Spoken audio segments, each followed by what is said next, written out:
Voilà, il est 10 heures. Et voilà le programme que je vous propose, qui comportera donc 6 séances, plus un colloque qui aura lieu le 23 mars, dont je vous donnerai le détail, je crois, la semaine prochaine. Nous avons fixé quelques derniers détails ces jours-ci. Et il sera question des organisations artistiques, de l'intelligence artificielle, de l'histoire de l'art, de statistiques sur les rémunérations des artistes et d'autres questions.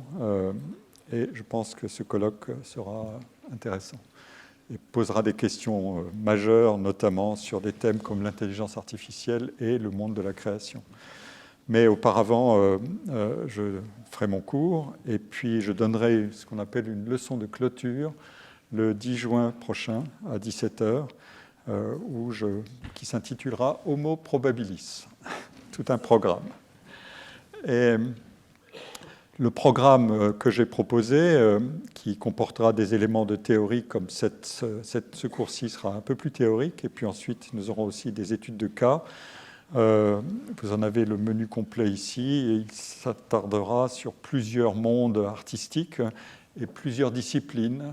Ça, c'est mon credo personnel. Les arts sont un domaine trop complexe pour n'être étudié que par une seule discipline, mais il faut pouvoir manier la recherche avec des problèmes qui permettent des ouvertures disciplinaires. Et c'est ce que je proposerai de faire en appariant les problèmes, les domaines artistiques et les disciplines scientifiques. Je voudrais dédier ce cours à mon cher collègue et ami Roger Guenry. Je suis saisi par l'émotion. Il est décédé le 3 janvier dernier. C'était un professeur ici au Collège de France qui était titulaire de la chaire Théorie économique et organisation sociale. Il a enseigné de 2000 à 2013 et j'aurai la même durée d'enseignement que lui. Vous le voyez ici à droite en train d'escalader le mont Ventoux. C'était un grand cycliste et un très grand savant, mais un grand cycliste aussi. J'ai eu le plaisir de faire quelques balades à vélo avec lui, mais pas aussi rudes que celle-là, même si, comme me l'a dit Francisco Valderrama tout à l'heure, Pierre Corvol, qui a été notre administrateur au Collège de France, a pu grimper le Ventoux avec lui. Il faisait partie de cet extraordinaire groupe de collègues du collège qui adoraient à la fois le vélo, l'effort et le défi. C'est une bonne caractéristique d'ailleurs de ce que c'est que le travail scientifique. Je voudrais dire quelques mots d'hommage à Roger Guenry. Nous avons noué des liens d'abord professionnels puis amicaux quand il était directeur d'études à l'École des hautes études en sciences sociales et qu'il jouait notamment un rôle très actif auprès du président de l'École des hautes études, l'historien Jacques Revel. Roger Guenry fut un grand économiste, un économiste théoricien avant tout, qui portait une attention particulière aux autres sciences sociales et humaines. Sa leçon inaugurale au Collège de France fut prononcée le 9 novembre 2000 et était intitulée « L'État et le marché, construction savante et pensée spontanée ». Elle fut publiée ensuite par la revue d'économie politique et elle est en accès libre. Je vous en recommande la lecture, dont le style très élégant dit beaucoup de la personnalité de Roger. Permettez-moi de citer ici un extrait de sa leçon inaugurale dans lequel il commente le choix d'associer dans le titre de sa chaire « Théorie économique et organisation sociale ». Vous avez la citation sur l'écran. Le terme d'organisation sociale fait aussi écho à la dimension sociale des enjeux économiques dont l'examen appelle les regards croisés de toutes les sciences de l'homme. C'est aussi mon credo personnel.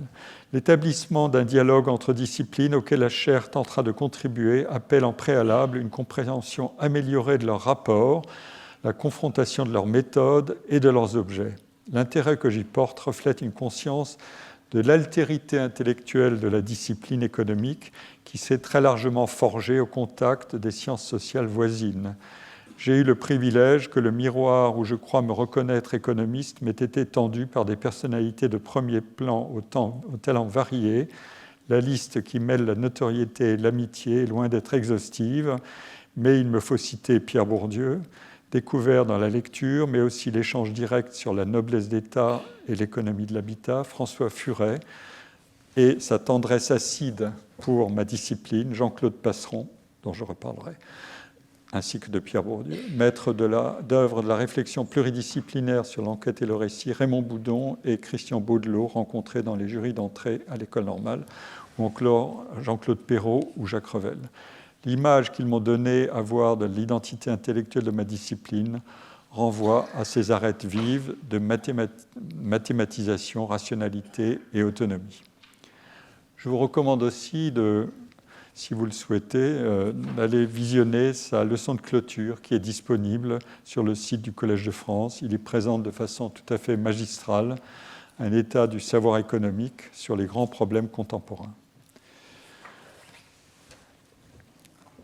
Vous comprendrez en écoutant ce cours que l'économie est celle des sciences sociales que j'ai le plus directement mobilisée pour enrichir mes analyses de sociologue. J'ai dit très souvent à Roger Guenry tout le plaisir que je prenais à la fréquentation constante de la recherche en économie sur tous les sujets que j'ai pu étudier. Ce plaisir n'est évidemment pas sans risque, mais la recherche ne vaut pas une minute de peine si on ne prend pas ses risques. Voilà le plan de mon cours de cette séance. J'espère arriver jusqu'au bout. Vous savez que j'ai parfois tendance à déborder puisque j'écris soigneusement mes cours. Mais voilà, c'est à la fois un itinéraire personnel pour vous planter le décor que j'ai connu au début de ma carrière quand je me suis lancé dans la sociologie de l'art avant de faire autre chose aussi. Et c'est aussi une manière d'aborder les défis qu'a représenté le monde des arts pour les sciences sociales. Et je passerai en revue un certain nombre de positions historiques avant de m'intéresser à des travaux plus récents et à des courants européens et américains, nord-américains. Pour traiter le thème du cours de cette année, je vais d'abord rappeler en quoi l'art a constitué un défi pour la sociologie elle-même. D'une certaine manière, le décor que je vais planter, comme je viens de le dire, c'est celui que j'ai connu au moment où, avec une agrégation de philosophie en poche, j'ai choisi de me tourner vers la sociologie et de me poser la question, si je veux travailler sur les arts par inclination personnelle et par admiration pour certaines œuvres de recherche scientifique que je venais de lire et dont je reparlerai, qu'est-ce qui peut m'assurer que je ne vais pas me précipiter dans une zone très marginale de la sociologie où la situation pourrait être conceptuellement, méthodologiquement et empiriquement confuse. Deux de mes camarades normaliens et agrégés de philosophie, eux aussi, dans la même période, Jean-Louis Fabiani et François Héran. François Héran a été professeur ici, comme vous le savez, et Jean-Louis Fabiani, directeur d'études à l'École des hautes études. Ces deux camarades se tournaient comme moi vers les sciences sociales au même moment, au milieu des années 70, ce qui ne rajeunit pas. L'un pour faire une thèse de sociologie sur la philosophie, Fabiani, l'autre pour faire une thèse d'anthropologie, François Héran. Nous partagions une grande admiration pour l'œuvre de Pierre Bourdieu, mais aucun de nous n'est resté dans le cercle de ses disciples. Peut-être obéissions-nous à cette injonction paradoxale qui doit gouverner avec ses risques et ses périls les trajectoires individuelles dans le travail de recherche scientifique. J'appelle injonction paradoxale ceci: faites comme moi, ne restez pas dans le sillage de vos maîtres. Dit le maître. En m'intéressant aux arts, je n'ai jamais oublié, ceci dit, le mot de Pierre Bourdieu: la sociologie et l'art forment un couple étrange. Nous verrons pourquoi. Une manière de me rassurer sur la solidité possible d'un projet de thèse en sociologie orienté vers les arts, et pour moi, à l'époque, vers la musique, avant d'aller vers d'autres terrains, c'était d'examiner comment avait été traité l'art dans l'histoire encore courte, à l'époque de la sociologie, un demi-siècle ou un peu plus, 3/4 de siècle, pour une science, c'est assez peu. Et voici donc ce décor que je vais planter. Je ne vais pas procéder ici à une généalogie détaillée de la sociologie de l'art depuis sa protohistoire jusqu'à son émergence comme un domaine cumulatif et reconnu de recherche. Je vous proposerai surtout quelques repères essentiels avant de vous indiquer comment, à partir de l'itinéraire qui fut le mien, j'ai découvert comment me forger des outils de sociologie, mais pas seulement de sociologie, au contact de problèmes et de questions qui appelaient l'ouverture vers d'autres sciences sociales et humaines. Et je peux reprendre à mon compte exactement les propos de Roger Guenry que j'ai cités et qui sont écrits avec une extrême élégance. Alors, je vais d'abord examiner ce qui s'est passé en Europe, puis j'examinerai le développement de la sociologie des arts aux États-Unis. Les deux situations et les deux évolutions sont bien différentes, mais les échanges et les convergences, tout comme les relations de concurrence théoriques, comme on le connaît dans les sciences, sont apparus au cours des années 70 et 80. C'est dans ce premier décor que j'ai appris à faire de la recherche. La sociologie de l'art est une discipline d'essor récent en Europe, même si son histoire est vieille de plus d'un siècle, comme celle de la sociologie générale. Les fondateurs de la science sociale accordent à l'art une place restreinte, mais néanmoins marquée, sans lui réserver un traitement systématique, à de rares exceptions. Le traitement des faits et des valeurs artistiques n'occupe pas une place très importante chez Marx, Durkheim ou Weber. En revanche, le cas de Georg Simmel est un peu différent. Mais il faudra attendre la seconde moitié du XXe siècle pour pouvoir se développer un authentique domaine de recherche théorique et empirique sur l'art, les deux étant liés pour que ça devienne cumulatif, un domaine qui recourt progressivement à toute la gamme des instruments conceptuels et des méthodes de la sociologie. Il y a, je crois, 4 questions clés qu'on peut poser, qui émergent à travers l'étude de l'art. Cette étude de l'art, elle est très liée à la relation entre la sociologie naissante et la philosophie, dont elle est l'héritière et dont elle devient progressivement l'une des concurrentes. Cette relation se manifeste avec évidence sur le cas des arts. À bien des égards, c'est dans le sillage et dans le possible dépassement des analyses philosophiques kantiennes, hegeliennes et romantiques de l'art et de l'activité esthétique que se situent les 4 questions clés qui sont constitutives de l'agenda de ce que j'appelle la proto-sociologie de l'art. Premièrement, l'artiste créateur, en incarnant les pouvoirs fécondants, ou à l'inverse, diraient d'autres sociologues, socialement dissolvants de l'individualisme porté à son comble, révèle-t-il, l'artiste créateur, révèle-t-il les mécanismes profonds de l'activité humaine et les tendances profondes de l'évolution sociale, ou n'est-il avant tout qu'un professionnel immergé dans un monde d'activité doté de ses lois propres? C'est la première question. Deuxième question. Peut-on rendre compte de la production de l'œuvre d'art selon un modèle explicatif semblable à celui qui vaut pour l'analyse de toutes les activités de production et tous les mondes professionnels, ou faut-il conférer à l'œuvre, lorsqu'elle est nouvelle, originale et dépourvue d'utilité assignable? Ça, c'est un point qu'on regardera dans le cours numéro 2. Peut-on donc accorder à l'œuvre une situation particulière, une valeur d'émergence irréductible à une origine normalement déterminable? Troisième question, comment résoudre la contradiction qui est inhérente à l'imputation de signification et de valeur aux œuvres d'art, s'il faut les référer à leurs conditions particulières, autrement dit à leur contexte de production, et rendre compte simultanément de leur vocation, dûment attestée et même institutionnalisée à travers les musées, etc., a engendré un plaisir esthétique et une admiration universellement et durablement, et parfois même éternellement ou indéfiniment partageables. Donc des conditions particulières et une évasion de ces conditions particulières.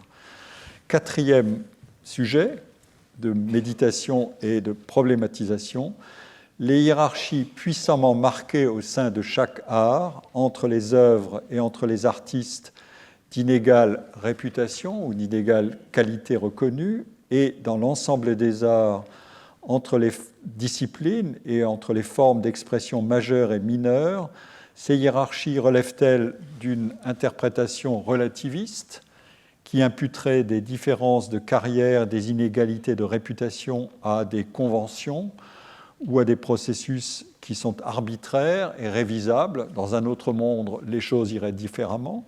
Ou bien renvoie-t-elle à un socle, au moins temporairement stable et identifiable, de convergence objective des perceptions, des représentations individuelles de tous ceux qui concourent à évaluer l'art, et donc des évaluations? Voilà les 4 questions qui forment en quelque sorte une trame de fond de ce qui a été l'agenda de la recherche.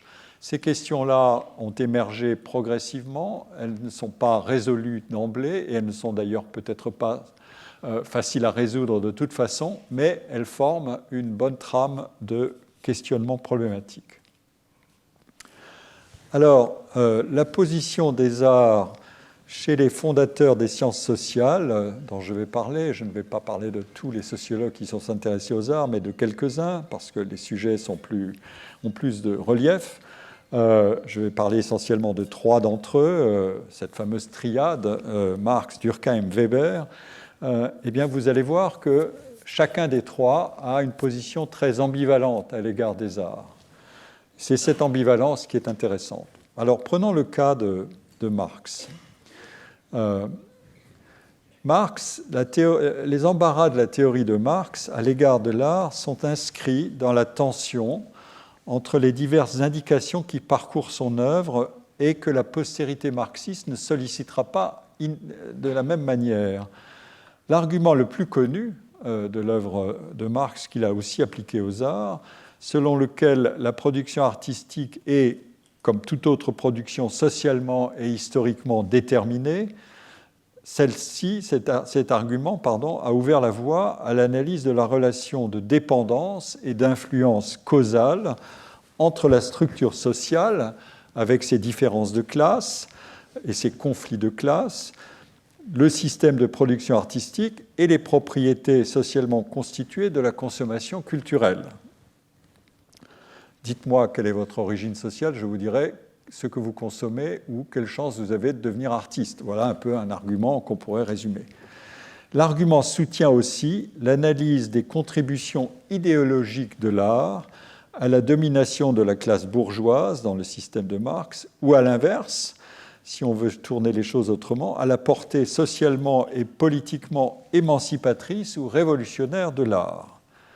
Mais il y a 3 écarts dans l'œuvre de Marx par rapport à ce schéma théorique. D'abord, Marx a adressé à sa propre théorie déterministe des rapports entre production et consommation dans la clôture d'une société ou d'une structure sociale donnée, il a adressé l'objection suivante qui est restée célèbre. Je cite : « La difficulté n'est pas de comprendre que l'art grec et l'épopée sont liés à certaines formes du développement social. La difficulté, la voici, ils nous procurent encore une jouissance artistique et à certains égards, ils servent de normes, ils nous sont un modèle inaccessible. » Marx parlait de la société grecque, esclavagiste, mais la statuaire grecque et l'art grec s'évadent. La dialectique de la production et de la consommation doit donc, si je suis l'argument de Marx, compter avec une autonomie de la carrière historique des œuvres. Retenez ce mot d'autonomie qui va revenir souvent, avec une histoire non dialectique de l'évaluation artistique.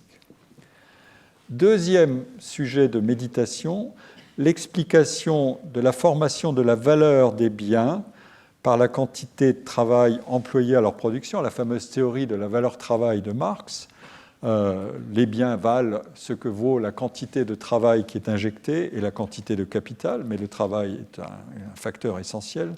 Eh bien, cette théorie de la valeur travail ne s'applique pas, ni chez Marx, ni d'ailleurs chez Ricardo, un économiste quasi contemporain, aux œuvres d'art uniques, par exemple les peintures, parce que la valeur de ces œuvres est estimée en fonction de leur rareté et en fonction du rapport entre un vendeur qui a un monopole sur la production, l'artiste lui-même, et puis le galeriste qui peut travailler avec lui, et l'intensité de la demande qui est faite à l'égard de ces biens. Je reparlerai de ce sujet quand on traitera du cas des marchés de l'art, qui font reparler d'ailleurs d'eux en ce moment, parce que revient le fameux sujet de la taxe sur les œuvres d'art, qui est un serpent de mer qui ressurgit régulièrement et qui suscite toujours les mêmes controverses. Enfin, la création artistique occupe une position exceptionnelle dans les premiers écrits de Marx, et notamment dans ses manuscrits parisiens de 1844, où il élabore non point une esthétique spécifique, mais ce qu'on peut appeler une esthétique générale de la praxis. Dans ces manuscrits, où il est encore sous l'influence de Hegel, mais pas seulement, Marx indique que le travail artistique doit être conçu comme le modèle du travail non aliéné, de l'activité concrète par laquelle le sujet extériorise et objective les forces qui font l'essence de son humanité et une activité par laquelle l'individu peut s'accomplir dans la plénitude de sa liberté. Marx se situe ici dans une tradition où s'inscrivait aussi Herder et la philosophie romantique de Schelling et de Feuerbach, et qui se prolongera jusqu'à la postérité contemporaine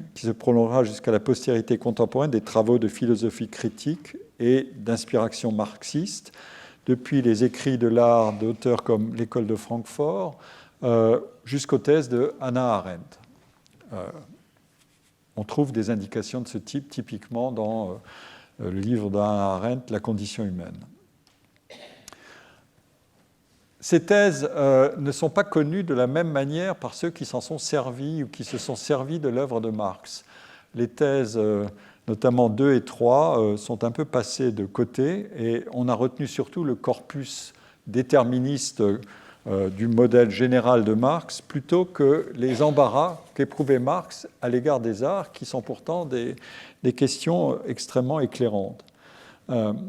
On va le voir à travers quelques travaux que je vais citer. Je ne vais pas non plus être exhaustif, je prélève quelques exemples, notamment des travaux d'histoire sociale de l'art.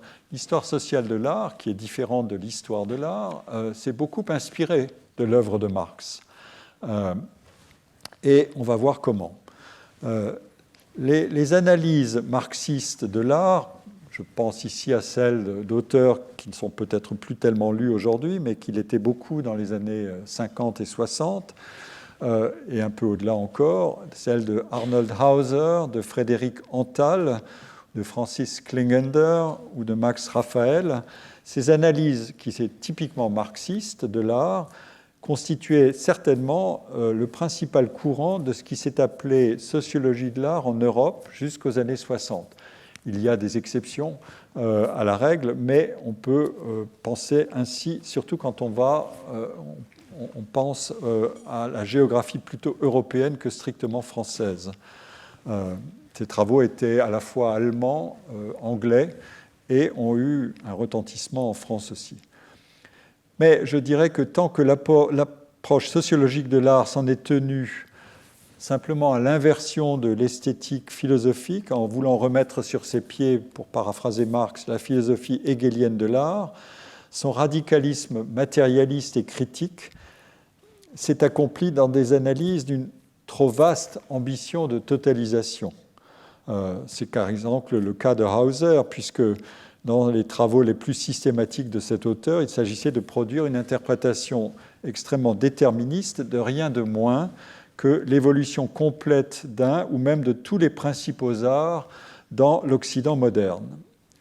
Et pour ce faire, évidemment, un propos aussi général et une interprétation aussi générale est obtenue par la simplification de l'histoire des arts étudiés. Elle est généralement réduite à une succession schématisée de styles définis dans leur plus grande généralité, et par la simplification aussi des transformations sociales engendrées par les luttes de classe. D'où, par exemple, l'importance qui est accordée exclusivement, d'ailleurs comme dans l'esthétique idéaliste qu'elle veut remettre sur ses pieds, aux artistes les plus consacrés et aux chefs-d'œuvre les plus consacrés. Et d'où aussi le caractère mécaniste des références aux luttes entre, ça c'est le décor de fond de l'œuvre de Hauser ou d'Antal, on a d'un côté sur plusieurs siècles l'histoire de la lutte entre l'aristocratie dirigeante mais qui progressivement décline et la bourgeoisie qui, depuis la fin du Moyen-Âge, est en voie d'ascension.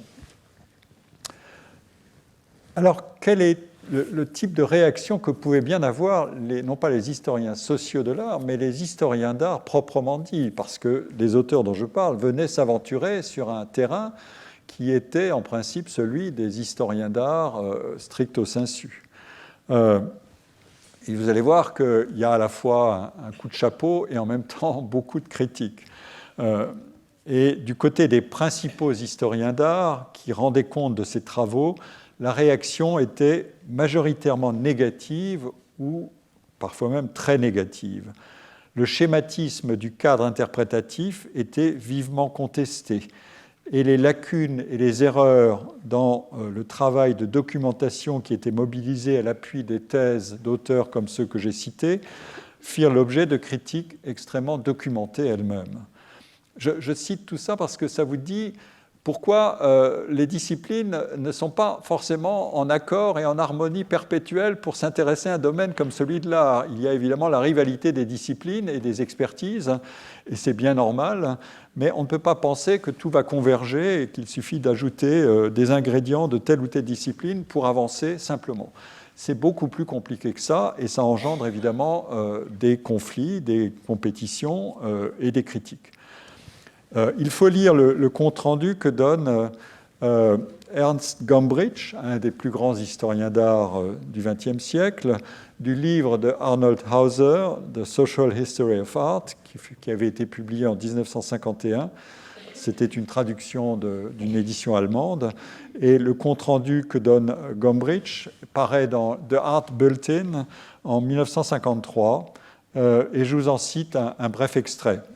Ce que Arnold Hauser présente n'est pas tant l'histoire sociale de l'art ou des artistes que l'histoire sociale du monde occidental, tout simplement, c'est-à-dire un tableau gigantesque, tel qu'il la voit reflétée dans les différentes tendances et modes d'expression artistique, visuelle, littéraire ou même cinématographique. Pour lui, donc pour Hauser, les faits n'ont d'intérêt que dans la mesure où ils ont une incidence sur son interprétation. Autrement dit, il est sélectif dans ce qu'il mobilise. En effet, il a tendance à considérer leurs connaissances comme acquises, donc pas besoin de progrès de recherche, et à supposer que le lecteur familier avec les artistes et les monuments dont il est question cherche simplement les indications sur leur signification à la lumière de la théorie sociale que Hauser propose. Gombrich peut certes créditer Hauser d'un immense travail, et c'est vrai que le travail de Hauser est gigantesque, et d'hypothèses, d'interprétations et de remarques ingénieuses. Autrement dit, on ajoute quelque chose, il y a une valeur ajoutée, mais en même temps, quand il fait le bilan, le bilan total fait par Gombrich est sévère. Autre exemple, un livre de Frédéric Antal, qui était paru en 1948, qui s'intitule Florentine Painting and its Social Background, ou Florentine, centré, comme son titre le suggère, sur un sujet beaucoup plus restreint que celui de Hauser, la peinture donc à Florence entre 1300 et 1434, qui est le fruit d'une histoire, d'un travail historique beaucoup plus précisément documenté, je dois dire, dont le cadre interprétatif appartient lui aussi à l'histoire sociale d'inspiration marxiste de la première moitié du XXe siècle. Et là encore, un compte-rendu de l'ouvrage est paru dans The Art Bulletin en 1949.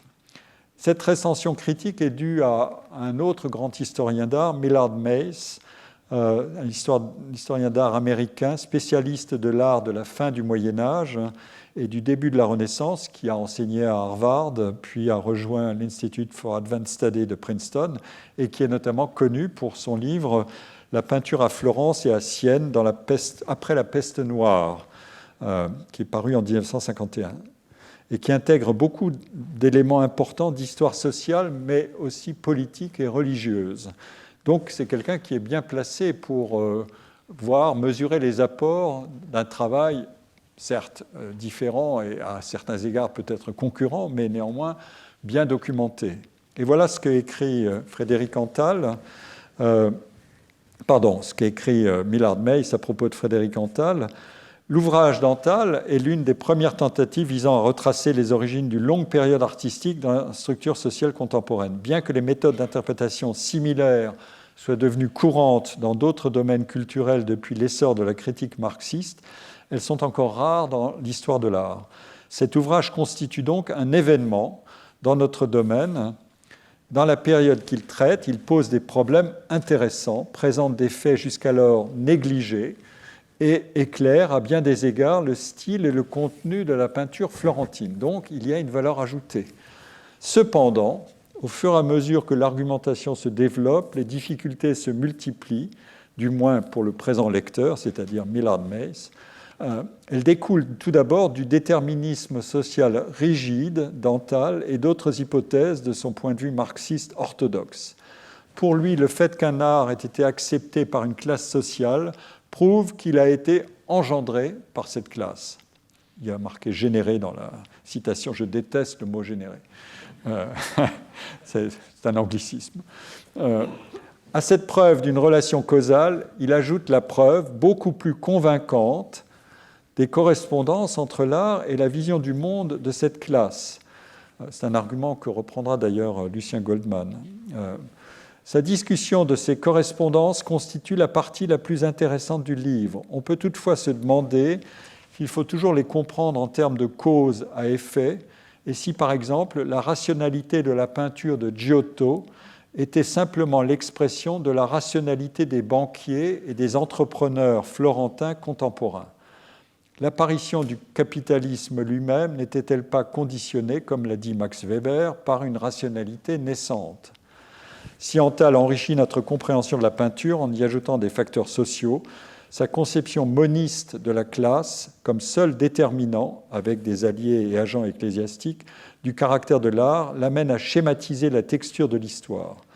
Les différences entre la peinture florentine et siennoise du Trecento, par exemple, sont dues en partie aux différences de structure sociale des deux villes, mais il semble très douteux que ces différences sociales soient la cause suffisante ou ultime.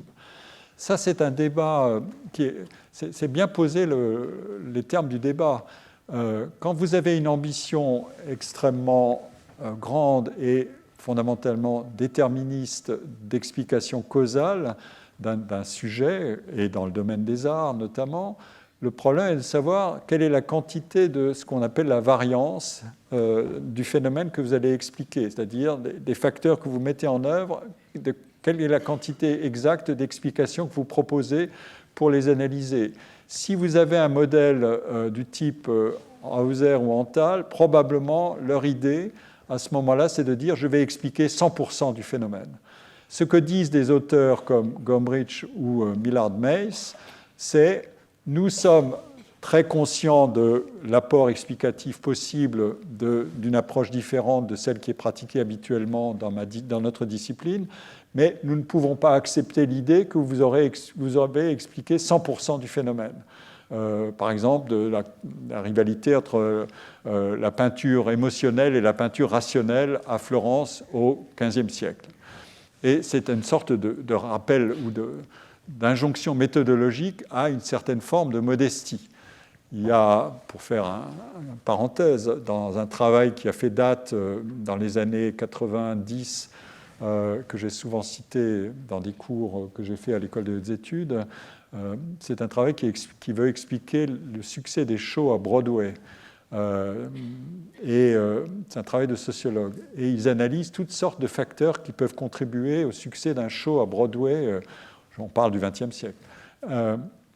Et ils disent, nous allons ajouter peut-être une explication qui est, mais comment sont composées les équipes qui jouent le show à Broadway? Est-ce que c'est toujours les mêmes artistes qui, de show en show, se retrouvent? Ou bien est-ce que pour tel show qui va avoir plus de succès, ce sont des artistes entièrement nouveaux qui ne se sont jamais connus auparavant qui vont jouer? Ou bien est-ce que c'est une combinaison des artistes qui se connaissaient déjà et des artistes qui ne s'étaient pas encore rencontrés? Et ils font un test et ils regardent si ce facteur joue à une importance. Et il se trouve qu'ils montrent que ce facteur peut expliquer 5% du supplément d'explication qu'on peut apporter au succès d'un show à Broadway. Et ils disent « Champagne, nous avons 5% de plus ». C'est ça l'honneur de la science. Alors évidemment, ça n'est pas aussi percutant ou éclatant que de dire « J'ai l'explication totale d'un phénomène de show à Broadway par telle ou telle combinaison de facteurs qui expliquerait de manière déterministe tout le mécanisme ». Non, c'est la modestie de la recherche. Évidemment, quand vous entrez dans la machinerie de cette modestie, vous verrez les disciplines entrer en conflit les unes avec les autres, peut-être pour dire, mais moi, je vous dis, il y a tel phénomène qui doit jouer, etc. Vous ne l'avez pas pris en compte, etc. D'une certaine manière, c'est ce que font Gombrich et Millard Mays. Alors, tout ça pour dire, l'exercice de la critique fait bien sûr partie du jeu de la recherche et des conditions de son progrès, mais on comprend bien que l'histoire sociale de l'art, dans sa version marxiste déterministe et post-lukácsienne, pour citer Georg Lukács, qui était quelqu'un d'influent dans cette période-là, d'un côté, et l'histoire de l'art d'un Gombrich ou d'un Millard Mays de l'autre, ne font pas bon ménage. Mais je pense qu'il y a, et je viens de le suggérer à travers mon argument sur l'explication de la variance, il y a plus qu'un problème de rivalité entre disciplines s'agissant d'un même domaine d'études, les arts. Cela dit, il y a eu des progrès en histoire sociale des arts. Après cette période, je dirais, d'intrépidité dans l'explication causale, quand on a mis en relation des forces sociales et des contenus artistiques selon des schémas plus complexes qui corrigeaient la théorie ou du reflet ou de la causalité simple. Ceci a conduit à substituer à l'étude thématique des contenus une analyse des structures formelles des œuvres. Et le but était alors d'établir entre ces structures formelles des œuvres et les structures sociales des rapports sociaux, des rapports d'homologie, en incorporant partiellement certains acquis des travaux de l'école de Warburg et de l'iconologie de Panofsky. Panofsky est certainement un de ceux qui a joué un rôle pivot dans l'évolution. Un tel schéma d'analyse devait permettre de préserver l'autonomie relative de l'art contre les théories les plus réductrices et les plus déterministes. Est paru récemment un ouvrage qui relate les échanges entre Pierre Bourdieu et Erwin Panofsky, puisque Bourdieu a accueilli dans sa collection Le sens commun aux éditions de Minuit une traduction du livre de Erwin Panofsky, Architecture gothique, et j'oublie le titre complet, et Pensée scolastique. Merci beaucoup. Et bon, j'ai un public qui est cultivé, visiblement. Et je pense que c'est un des nœuds de l'évolution de l'approche, y compris dans le camp des historiens d'art. Maintenant, j'en viens à un deuxième père fondateur, celui-là français, et à tous égards fondateur de la sociologie en France, c'est Durkheim. Et je vais vous dire à nouveau que chez Durkheim, l'art est à la fois présent et a une position très ambivalente. Et toutes ces ambivalences disent quelque chose qui continue, je pense, à résonner de bien des manières. Dans son œuvre, l'art est loin d'être aussi négligeable et aussi anecdotique que pourrait le laisser croire la faible quantité de textes qui lui sont explicitement consacrés par ce sociologue. Alors vous pourriez me dire, oui, ça c'est un argument pour vous faire plaisir. Quand, c'est vrai, jeune chercheur, je me dis, est-ce que je m'aventure dans un domaine qui est complètement à la marge de tout et que je vais prendre des risques épouvantables, comme je l'ai dit au début, ou bien est-ce que, malgré ce peu de textes qui existent sur la question de l'art, ce sujet est quand même un sacré casse-tête, un couple étrange, comme disait Bourdieu? Eh bien, on va voir. D'abord, chez Durkheim, il y a un combat intellectuel et scientifique contre un de ses confrères, le philosophe mort très tôt, Jean-Marie Guyot. En effet, l'un des motifs majeurs de l'intérêt de Durkheim pour l'art touche à la relation entre esthétique et ce qu'il appelle l'anomie sociale, le risque de désordre social. C'est un peu plus que ça, ou de perte du sens, de la solidarité sociale. Durkheim, quand il s'intéresse à la question des arts, voulait prendre le contre-pied de Jean-Marie Guyot. C'est un philosophe français qui est mort à 34 ans, en 1888, et qui avait publié en 1887 un ouvrage intitulé « L'art au point de vue sociologique ». C'est certainement, je ne sais pas si c'est le premier, mais mettons un des premiers, ou peut-être le premier ouvrage qui proposait, au moins nominalement, une conception sociologique de l'art. Guyot utilise le concept d'anomie, entendu comme l'absence, je cite, l'absence de loi fixe pour régler les comportements des individus en société. Guyot récuse en effet toute organisation fixée à l'avance selon un modèle préconçu. L'idéal pour lui est que chacun devienne l'artiste de sa propre existence. L'obligation de l'avenir, celle qui porte en elle le plus de vie, est, dit-il, de nature esthétique. Je cite, « Dans le règne des libertés, entre guillemets, le bon ordre vient de ce que, précisément, il n'y a aucun ordre imposé d'avance, aucun arrangement préconçu. » Vous imaginez bien que ce n'est pas exactement le propos qui devait ravir Émile Durkheim. Pour Guyot, les solidarités sociales doivent être le produit de partages individuels et ne peuvent pas résulter de règles imposées à tout le corps social. Autrement dit, c'est bottom-up contre top-down. Les émotions esthétiques le montrent, selon Guyot, car devant un beau spectacle, l'émotion intérieure est si forte qu'il nous faut la communiquer, qu'il nous faut la faire partager. Ça, c'est un argument typiquement kantien. Le plaisir qu'on éprouve à une œuvre est d'autant plus grand qu'on peut le partager et en parler.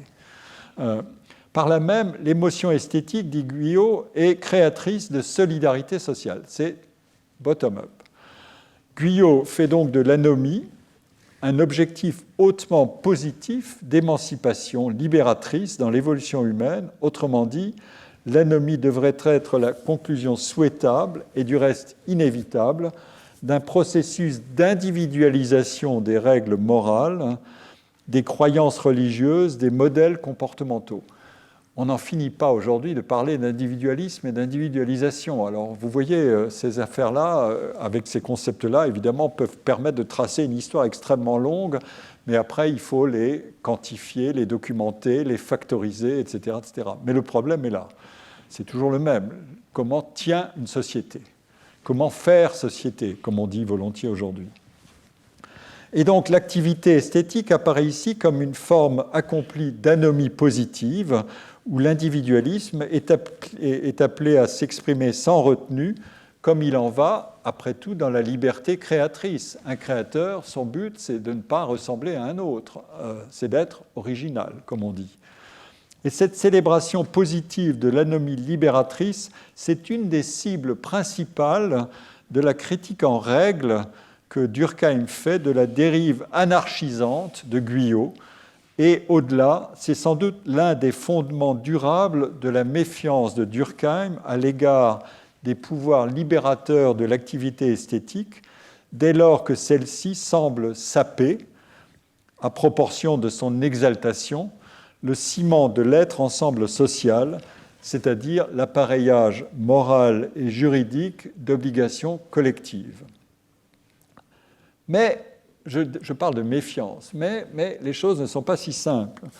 Méfiance à l'égard de l'art, mais en fait plutôt ambivalence, qui tient à la fois à la manière dont la valeur des activités artistiques est construite, autant qu'à la morale sociale qui peut gouverner l'évaluation des fonctions de l'art.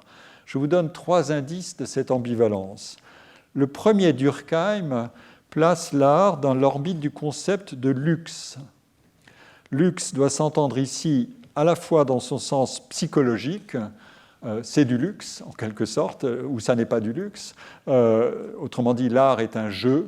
C'est un thème qui est très présent dans la littérature au XIXe siècle et même au-delà, au XXe siècle, dans l'œuvre par exemple de Charles Lalo dont je vais reparler. L'art est un jeu, et c'était déjà un thème de la philosophie kantienne, le jeu des facultés, et une sorte de liberté à la fois cognitive et émotionnelle. Mais c'est aussi un luxe dans son sens économique. Autrement dit, le prix du luxe n'est pas indépendant de la rareté de l'objet. De ce fait, l'art est volontiers invoqué par Durkheim pour nourrir la critique de l'utilitarisme économique. C'est une de ses cibles. John Stuart Mill, par exemple. C'est au nom de cette critique que l'utilitarisme que Durkheim peut attribuer une fonction positive et quasi régulatrice aux activités qui sont dépourvues d'utilité directe. Activité dont l'art, tel qu'il est défini dans la tradition kantienne, que connaissait très bien Durkheim puisqu'il a enseigné sur Kant, dont la tradition kantienne est une incarnation paradigmatique. C'est la fameuse finalité sans fin. L'art ne doit pas avoir d'utilité directe pour être durable et avoir de la valeur. Je reviendrai en détail sur ce point dans mon prochain cours.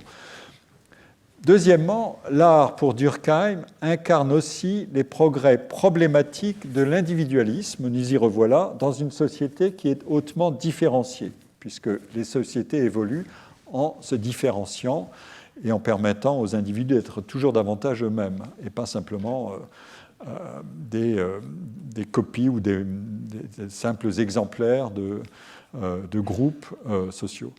Dans la division du travail social et dans le suicide, l'art est cité et incarne en quelque sorte le dérèglement de l'économie individuelle des besoins et des désirs et la menace d'intempérance ou d'excès d'individualisme. Ça, c'est lié au statut que confère Durkheim au jeu de l'imagination. Pour Durkheim, qui s'inspire ici des travaux notamment de Paul Janet, qui a enseigné ici au Collège de France, ou de Pierre Janet, je ne sais plus, vous me direz probablement. Pour Durkheim, le libre jeu de l'imagination attise le désir de nouveauté et il peut incliner à une consommation immodérée de biens superflus. Ça, c'est ennuyeux, selon Durkheim. Tout ceci est le résultat problématique de la fameuse différenciation croissante des activités sociales et de transformation du sujet en individu toujours plus autonome. Et cette marche vers l'individualisme, elle a, pour Durkheim, à la fois une valeur positive, mais aussi une valeur négative. La valeur positive de ce développement de l'individualisme tient au progrès de la personnalité individuelle. L'individu, en se formant complètement, effectivement, vaut plus qu'un individu qui n'est qu'un exemplaire d'un groupe.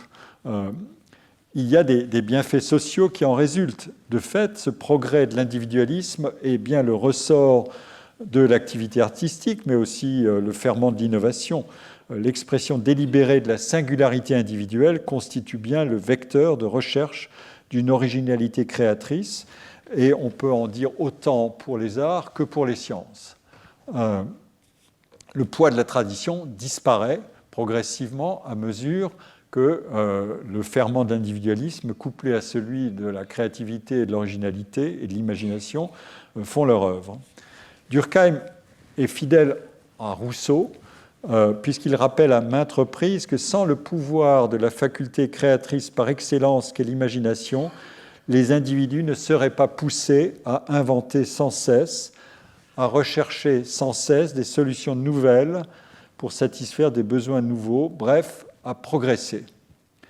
Mais il y a dans cette affaire une menace qui est contenue dans cette dynamique sociale, la différenciation croissante des activités fait de chaque acteur social un individu toujours plus autonome, et l'activité artistique ne fait qu'exacerber cette différenciation et ce qui conduit au refus égoïste de la contrainte collective.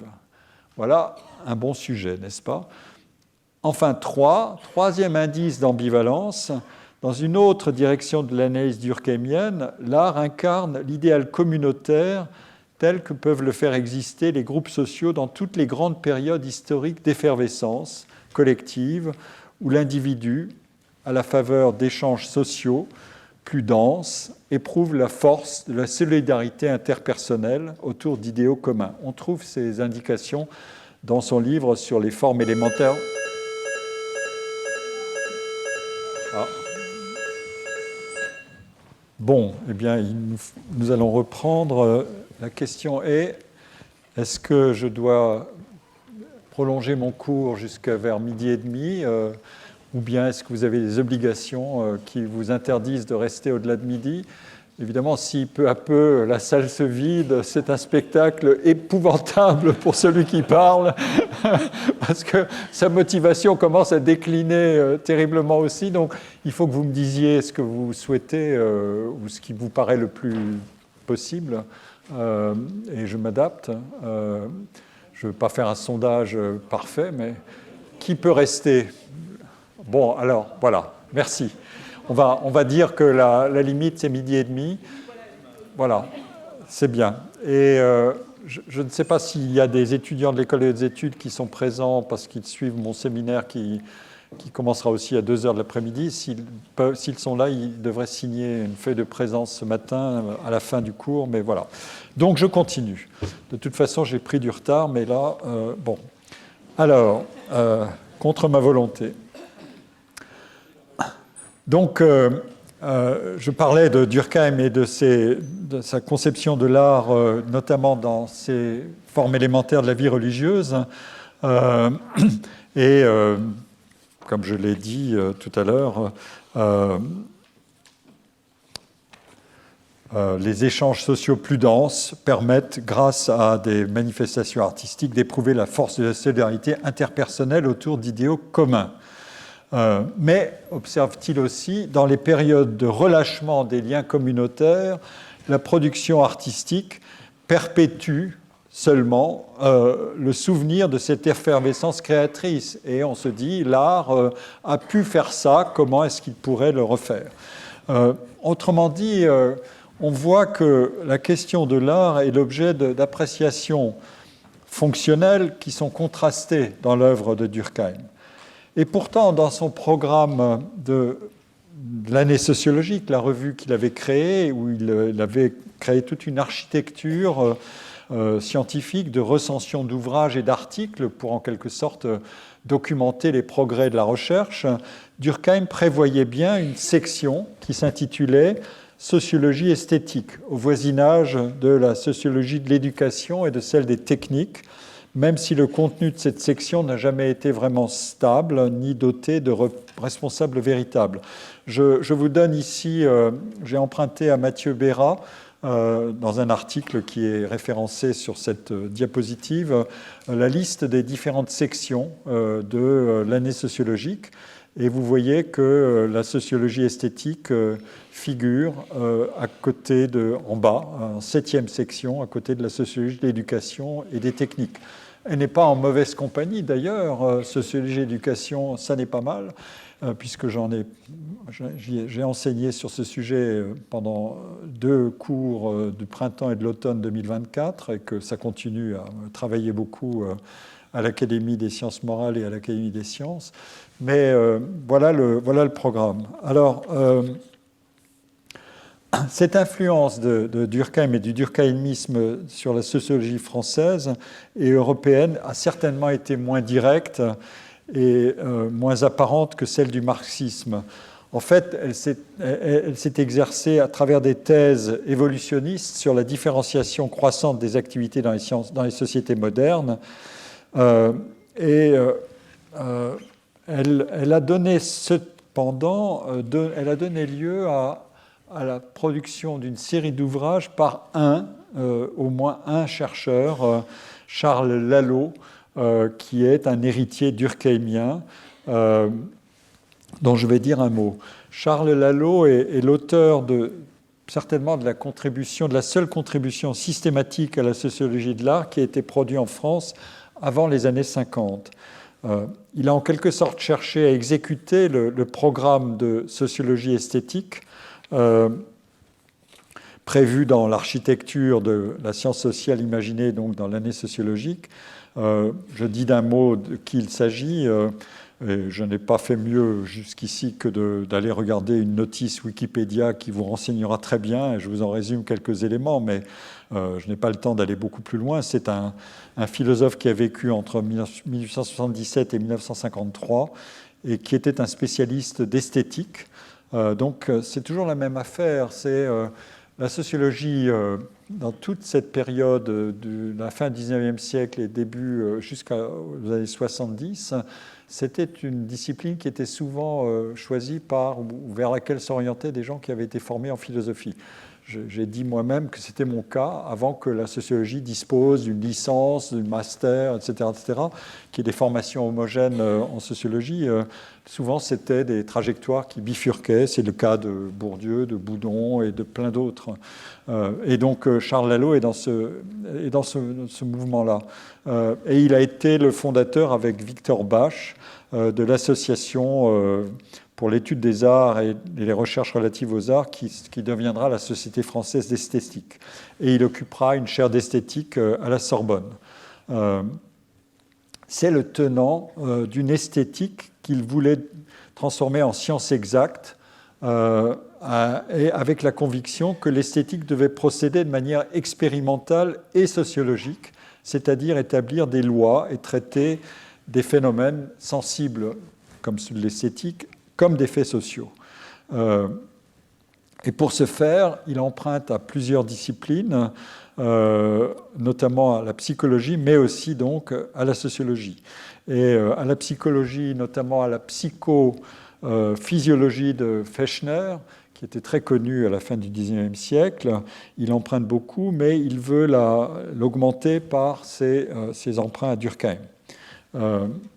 Et Lalo a analysé notamment des systèmes d'organisation de la vie artistique et leur transformation jusqu'à l'établissement de marchés artistiques et à ce qu'il appelle l'industrialisation de la production culturelle. Il y a dans le livre qui s'appelle L'art du point de vue sociologique, au point de vue sociologique, l'art et la vie sociale, je confonds avec Jean-Marie Guyot, l'art et la vie sociale qui date de 1921. Il y a un certain nombre, c'est un très bon livre d'ailleurs, quand j'ai mis la main sur ce livre à la bibliothèque de l'École normale, je me suis aperçu qu'il avait été très soigneusement annoté par Bourdieu, et à juste titre. Et on trouve dans des intuitions fortes, notamment sur le thème de comment est-ce que l'art peut s'industrialiser, et Lalo l'attribue notamment à l'influence américaine. Il y avait déjà des industries culturelles aux États-Unis, les médias, etc., ça commençait. Mais il y a une autre catégorie dont vous entendrez reparler qui émerge dans le livre de Lalo, qui est la catégorie d'autonomie relative. L'autonomie relative, c'est une idée qui permet en quelque sorte à Lalo de se glisser entre le déterminisme d'un côté et l'idée que les arts ne peuvent pas être une sphère comme les autres, et qu'il faut la traiter avec ses particularités. Donc rien n'échappe à la causalité. Nous sommes dans un monde où il y a une causalité, y compris sociale, et en même temps on ne peut pas traiter toutes les sphères d'activité de la même manière, et certaines ont des caractéristiques propres qui sont ce que Lalo essaie de mettre en avant. Mais Lalo se sert des idées de Durkheim, mais en les débarrassant de leur pente normative. L'idéal de Durkheim, c'était de trouver les moyens de la régulation sociale. à travers notamment son idée des corps intermédiaires qui permettraient, en dessous de l'État, de contrôler ou de faire en sorte que la société soumise à des pulsions, à des pressions et à des tendances de différenciation croissante et d'individualisme croissant, néanmoins demeure attachée à une cohésion, puisse demeurer une structure cohésive. Et donc, tout son effort de sociologue avait une dimension normative, indiscutablement. Ce n'était pas de simples constats, c'était aussi des idéaux qu'il voulait mettre en avant. Il avait par ailleurs un engagement politique qui était relié à ces idéaux normatifs, qui était le socialisme. Lalo, ça n'est pas son point de vue. Lalo analyse les arts en les débarrassant, ces analyses de leur pente normative. Et il s'inspire aussi des idées qui couraient beaucoup à l'époque de Gabriel de Tarde, qui a écrit aussi sur les arts. Je n'ai pas le temps de tout dire dans ce cours, et encore moins maintenant, mais aussi de Georg Simmel. Georg Simmel a écrit beaucoup sur l'art, et un certain nombre d'artistes comme Rodin. Il y a un petit livre passionnant sur Rodin. J'ai écrit moi-même un long texte sur Simmel et la question de l'art dans un volume collectif sur Simmel, mais bon, je ne vais pas y revenir. Et dans ces travaux de Tarde, de Simmel, vient à la surface, réapparaît sans arrêt une question qui est très présente, c'est celle de la mode. Et qui est appliquée en l'occurrence à la sphère artistique. La mode, c'est à la fois des mécanismes d'imitation et de consommation ostentatoire, comme vous le savez, c'est-à-dire la concurrence entre les classes sociales et les classes supérieures se distinguant en élisant perpétuellement de nouveaux biens et de nouveaux styles de consommation. Et le rapprochement qui est fait, c'est est-ce que les artistes n'ont pas parfois tendance à surenchérir dans la course à l'originalité pour établir et conserver leur rareté, ce qui n'obéirait pas à des mécanismes qui seraient un peu semblables à ce que peuvent être des phénomènes de mode. Et voilà. Et au milieu de tout ça, on trouve cette notion d'autonomie relative qui est en quelque sorte à la fois weberienne et en partie durkheimienne. Il y a un héritage de Durkheim que je vais vous signaler, je saute quelques décennies, mais qui est intéressant et qui est inattendu. Et là, je franchis aussi l'océan pour aller vers les États-Unis. C'est l'héritage de Durkheim qu'on trouve dans un livre de Daniel Bell qui s'appelle « Les contradictions culturelles du capitalisme », qui est paru en 1978 et en traduction française en 1979. Daniel Bell est très connu pour ses thèses sur la société post-industrielle. Son grand livre s'intitule « Vers une société post-industrielle ». Ça a été un événement considérable dans la recherche au milieu des années 70. J'en ai parlé dans un cours antérieur. Il publie donc en 1978 ce livre « Contradiction culturelle du capitalisme ». Pour résumer, Bell se montre en quelque sorte disciple de Durkheim quand il dit son inquiétude de voir le progrès de l'individualisme saper l'équilibre social. Et il apparaît aussi, Daniel Bell, comme un héritier de Max Weber quand il examine le rôle de l'éthique dans l'évolution du capitalisme. Vous savez, le grand livre de Weber, l'éthique protestante et le capitalisme. À l'origine du capitalisme, il y a certainement l'éthique protestante ou l'éthique calviniste qui est l'effort et la motivation de l'effort qui est liée au fait d'essayer d'identifier les signes de l'élection dans la vie future et du salut éternel, mais on ne sait pas si on est choisi ou pas. Il faut travailler sans savoir si on sera choisi par Dieu pour être du bon côté, être sauvé ou être précipité dans l'enfer. Mais la réussite sur Terre vous donne peut-être des signes de votre possible élection à la vie éternelle. Et c'est un raisonnement très, très rusé. Il a été discuté par beaucoup d'historiens, ce raisonnement de Max Weber, mais il le situe à l'origine du capitalisme. Et c'est vrai que si vous regardez les positions des deux religions catholiques et protestantes à l'égard de la réussite matérielle, elles sont fondamentalement différentes. Même s'il y a par ailleurs des choses très particulières comme la fameuse parabole des talents dont j'ai parlé dans un cours sur le talent. Qui dit aux riches on donnera encore plus et aux pauvres ils seront rejetés du royaume de Dieu. C'est dans la parabole des talents. Mais qu'est-ce que ça veut dire? Et la parabole catholique.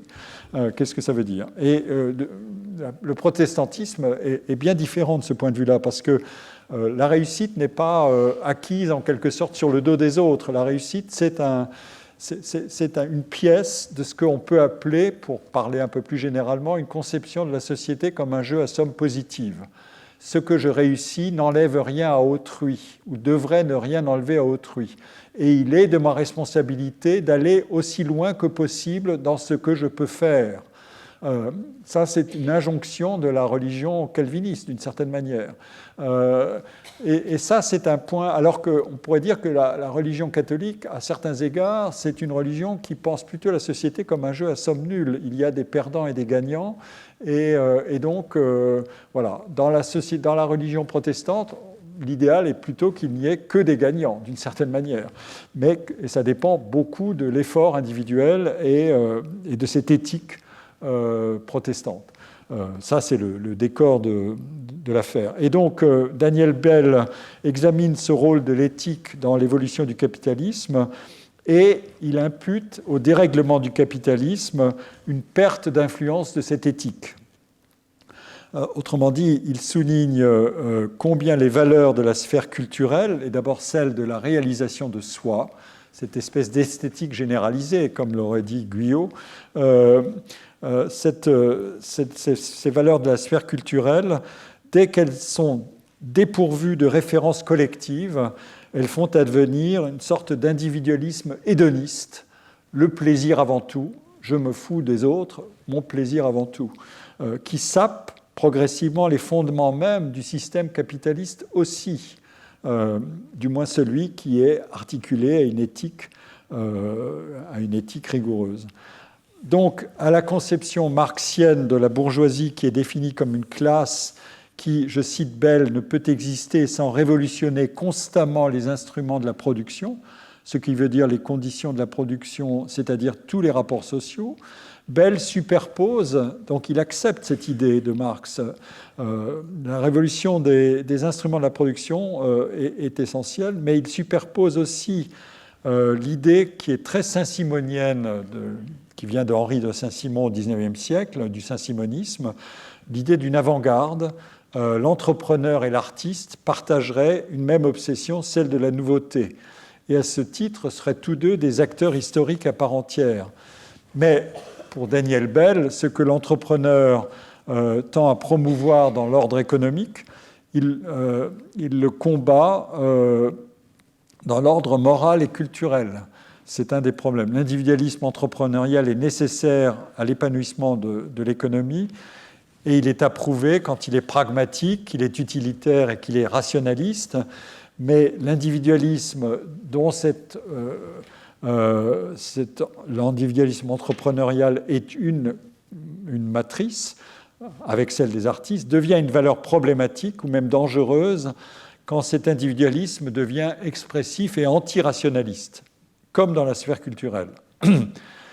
Il faut dire qu'avec ou sans le pessimisme qu'a manifesté Daniel Bell écrivait à la fin des années 70, après les mouvements des années 60, Woodstock, etc., et se disait le capitalisme américain c'est fichu, ces artistes nous fichent le bazar, c'est horrible, les gens ne vont plus penser à rien d'autre. Alors on peut dire, voilà, on peut avoir son pessimisme ou ne pas l'avoir, mais c'est vrai que de nombreux travaux ont adopté ce schème interprétatif pour décrypter les relations de l'art et du capitalisme et pour se démarquer en partie des thèses sur l'instrumentalisation de l'art par le capitalisme. Bon, alors si je fais un petit bilan de cette proto-sociologie de l'art, je peux dire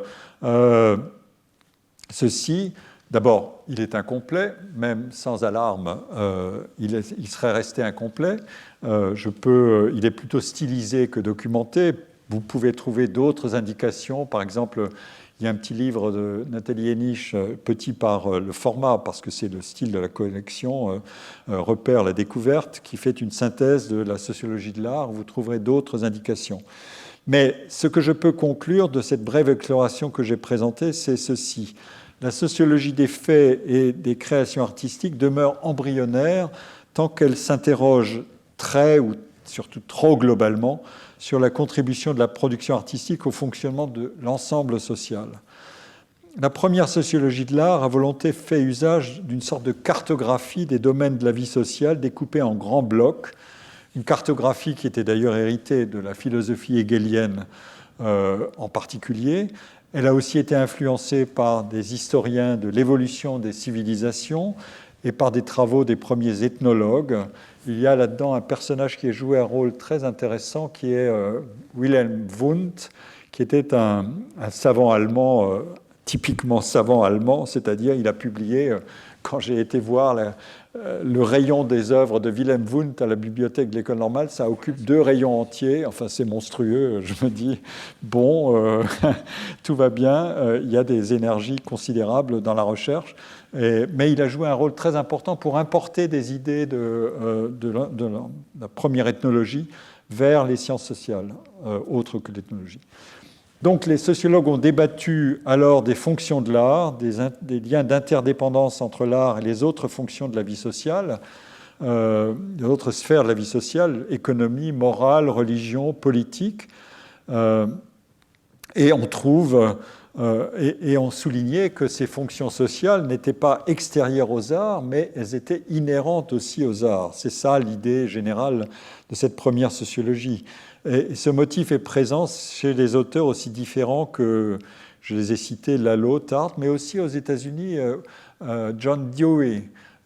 John Dewey a écrit un livre assez étonnant, L'art comme expérience, que je vous recommande de lire. J'ai eu l'occasion de le citer antérieurement sur toute autre chose, mais qui est très passionnant. Et donc, on peut mettre ce motif des fonctions sociales de l'art au service de conceptions extrêmement différentes de la portée sociale ou socialisatrice de l'art. On peut le mettre au service de conceptions fonctionnalistes.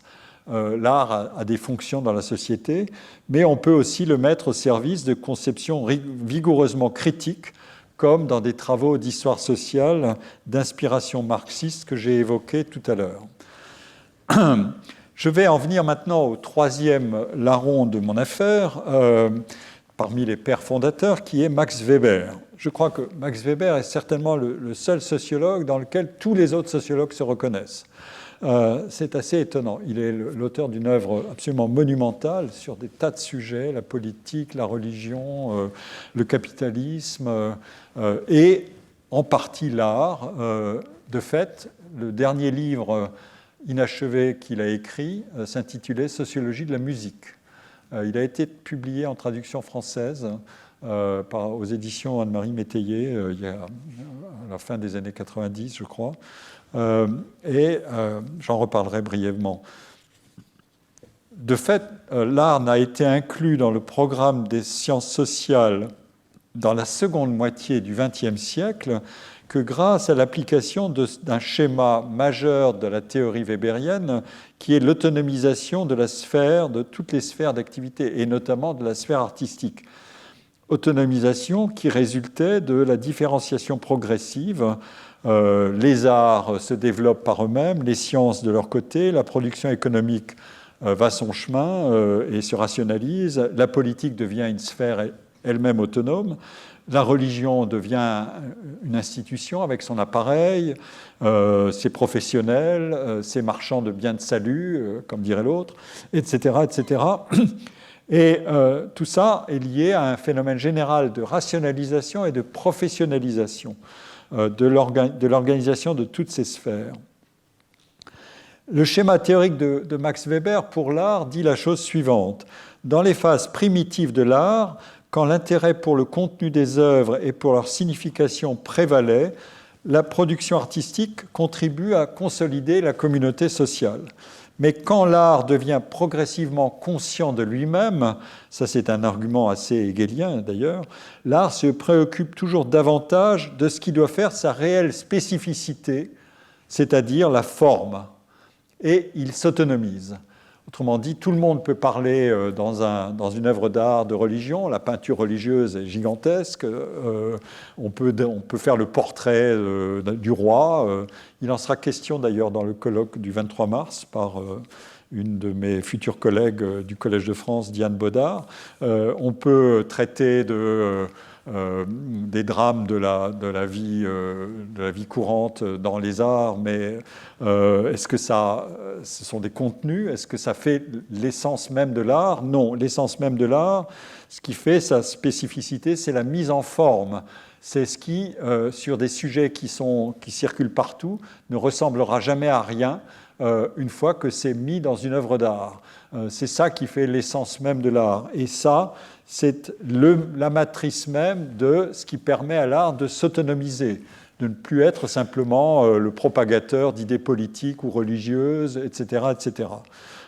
Donc il se sépare, mais il se fait aussi concurrent de ces domaines-là. Il se fait concurrent, par exemple, de la religion, d'une certaine manière, en se chargeant d'une fonction que Weber appelle une fonction de consolation antirationnelle. Et il peut devenir une sorte de religion profane qui nous délivre de la pression croissante du rationalisme de la vie quotidienne.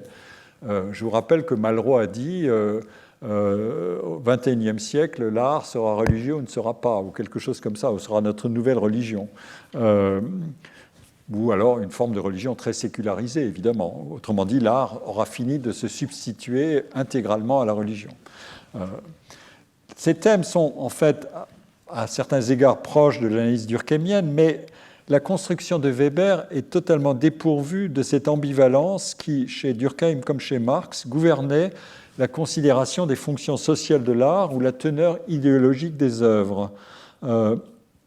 Parce que chez Marx comme chez Durkheim, cette ambivalence exprimait bien une tension entre l'analyse positive des phénomènes artistiques, traiter l'art comme un système de travail, et d'un côté, et l'évaluation normative, c'est toujours le même problème, le positif et le normatif, analyser ou vouloir prescrire. Donc l'évaluation normative de la contribution des arts à la fusion de la communauté sociale, ça c'était l'idéal de Durkheim, ou comme chez Marx, à certains égards, à la lutte contre l'idéologie d'une classe dominante. Chez Weber, il n'y a pas ça, il y a le fait que l'analyse de la valeur de l'art et des œuvres, elle est en quelque sorte endogénéisée, elle fait partie du système de la société, et des normes propres de validation et de légitimation règlent l'évaluation des activités artistiques. Ça devient un monde professionnel qui se gouverne lui-même et qui donne à admirer ou pas ce qu'il produit. C'est ça l'idée. Et c'est évidemment pour un sociologue, c'est un ressort essentiel, parce que ça veut dire que désormais, on ne va pas se promener sur l'architecture complexe de est-ce que c'est politique, pas politique, etc., mais on va d'abord regarder aussi comment ça se produit. Autrement dit, le problème des fonctions sociales et idéologiques de l'art est détaché de celui de la valeur, parce que l'autonomisation des activités artistiques se comprend comme un mouvement de défonctionnalisation et de sécularisation de la production. L'analyse weberienne est en quelque sorte une sociologie de l'action et une sociologie des formes d'organisation de la production qui règlent la production matérielle de l'art. Dans son essai, dont j'ai parlé à l'instant, Sociologie de la musique, sous-titré « Les fondements rationnels et sociaux de la musique », qui date de la toute fin de sa vie, Weber s'attache au contenu et aux cadres sociaux de l'invention des matériaux et des techniques artistiques. Et dans d'autres textes, il offre un certain nombre d'éléments pour amorcer aussi une sociologie des professions artistiques. Par exemple, il évoque le comportement anti-économique de l'artiste comme un moyen pour l'artiste d'exercer son charisme. L'artiste peut dire « je ne suis pas simplement là à chercher à réussir pour de l'argent, ce que je fais est motivé intrinsèquement ». Et c'est une des conditions par lesquelles je dois passer pour créer réellement et inventer quelque chose. Si je calcule comment je peux atteindre le succès, alors j'ai toute chance d'échouer. C'est le fameux mécanisme de la réussite paradoxale ou de la réussite qu'a étudié John Elster dans Le laboureur et ses enfants. C'est la réussite est une sorte de produit dérivé de mon effort. La réussite ne vient pas parce que je l'ai visée directement. Je dois la viser de manière indirecte. Je ne peux pas évidemment être insensible au fait que je préférerais réussir qu'échouer. Ça, personne ne va me contredire. Mais si je veux le viser directement, j'ai des chances d'échouer. Autrement dit, si je crois que je peux trouver l'algorithme qui va me trouver la formule de la réussite, je vais échouer. Ça, c'est un bon sujet d'ailleurs. Vous verrez dans l'exposé que fera ma collègue Jane Ginsburg le 23 mars, qui vient de Columbia pour ce colloque du 23 mars, et qui est une juriste, qui travaille notamment sur l'intelligence artificielle. Elle m'a communiqué récemment, c'est le plaisir de la digression, mais maintenant qu'on a franchi les limites du cours, j'ai le droit à mes digressions, parce que c'est le plaisir aussi du cours. Elle m'a transmis un article qui probablement n'est encore qu'un draft, donc je ne peux pas le faire circuler, je suis désolé, mais l'exercice consiste à demander à une intelligence artificielle d'écrire un roman. Alors, on fait deux choses. D'abord, on nourrit l'intelligence artificielle avec un certain nombre de textes d'auteurs qui ont été couronnés du prix Nobel ou du prix Pulitzer ou bien de différents prix littéraires. Donc, on peut s'assurer qu'ils ont une certaine valeur. Et on va demander à des jurys, soit un jury de profanes, soit un jury d'experts, des critiques littéraires, de juger ce que produit cette machine infernale. Mais on la nourrit peu et on lui donne peu d'instructions. C'est les fameux prompts. On lui dit essayez de faire un roman en vous basant sur X, Y et Z. On donne quelques indications, etc. Et là, le résultat, il n'est pas terrible. Les critiques disent ça vaut rien et le public profane dit c'est pas mal, mais c'est pas terrible. Et ensuite, on fait l'exercice différent qui consiste à donner à la machine des instructions beaucoup plus précises. Et ça, c'est le ressort numéro 1 de la réussite de l'utilisation de l'intelligence artificielle, c'est la qualité des prompts, c'est-à-dire de votre interaction avec l'outil.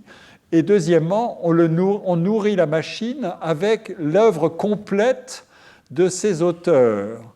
Et le résultat est stupéfiant. Les critiques sont émerveillées et le public crie son enthousiasme. Vous vous rendez compte du problème que ça pose. Ça veut dire que, et conclut ma collègue Jane Ginsburg, vous pouvez regarder son site GINSBURG. Peut-être qu'elle a posté déjà des éléments là-dessus. Il y a un article dans le New Yorker, je crois, qui est paru là-dessus. Et elle dit ça vaut, le coût de production du roman en question, c'est 0,27% du prix d'un roman produit par un humain. 0,27% du prix d'un livre produit par un humain, ensuite distribué, etc., etc. Vous vous rendez compte du problème? Bon. Donc, voilà pour ce qui en est des problèmes de rationalisation et de progrès technique dont Max Weber aurait fait son miel. Évidemment, s'il était parmi nous, il aurait observé ça, mais il y a des éléments extraordinaires de suggestion d'aller dans le sens de regarder comment les arts doivent être analysés aussi dans leur environnement technique.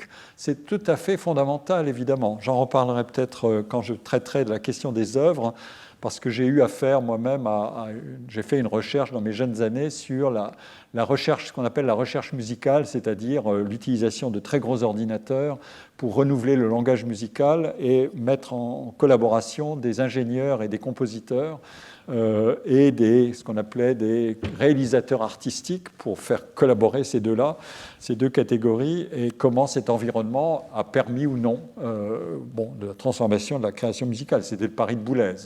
À certains égards, il y a des réussites, à d'autres égards, ça n'a pas a été une réussite cumulative spectaculaire. Mais bon, c'est un autre sujet.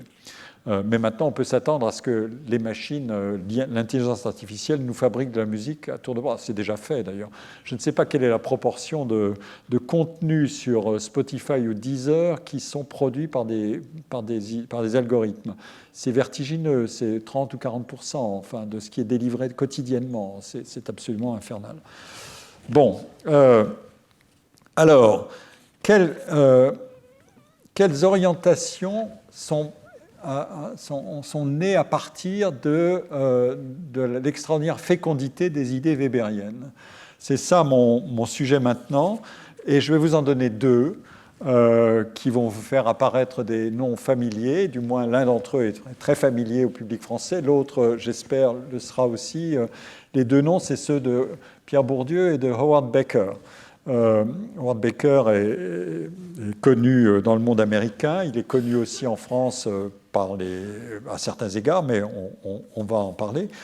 Pierre Bourdieu, bon, c'est Pierre Bourdieu, c'est un sociologue de réputation mondiale et un des plus cités, ou certainement le plus cité des sociologues au XXe siècle. Chez Pierre Bourdieu, on a une attention extrême à l'idée d'autonomisation des arts qu'il couple avec la question de la théorie des champs artistiques, des champs en général, et l'art est un champ, comme il le dit, un champ d'activité, mais aussi de compétition et de concurrence. De fait, dans les années 60, dans la sociologie française, les arts ne faisaient pas l'objet d'enquêtes empiriques jusqu'aux années 60. Mais il y a deux catégories de travaux qui ont fait date pour lancer le mouvement. D'un côté, il y a eu les travaux de Pierre Bourdieu, de Jean-Claude Passeron et de l'équipe de chercheurs du Centre de sociologie européenne, dont je vais parler, et ces livres sont devenus des classiques.